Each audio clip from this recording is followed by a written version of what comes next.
An awareness walk this Friday in Red Cliff and a public meeting on the Cross Range Corridor study in Marble next week. All that and more as we take you around the Northland, city by city.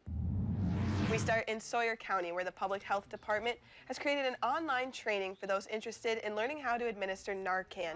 Narcan is commonly referred to as the opioid overdose reversal drug. The course is free and includes information on the signs of an overdose, how to use Narcan, and provides Narcan for participants to keep. We'll have a link to the free training on our website.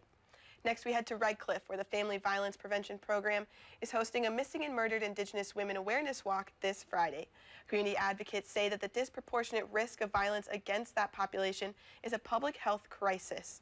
The walk will be held at Legendary Waters beginning at 10 a.m. T-shirts will be provided on a first-come, first-served basis. And we wrap up in Marble, Minnesota tonight, where MnDOT is hosting a public meeting 1 week from today.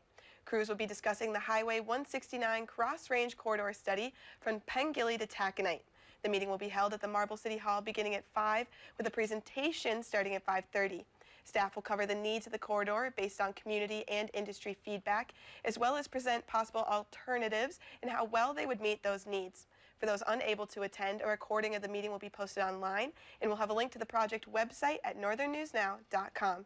And as always, if there's something going on in your neighborhood that you think we should know about, send us an email, and it might be featured as we take you around the Northland, city by city.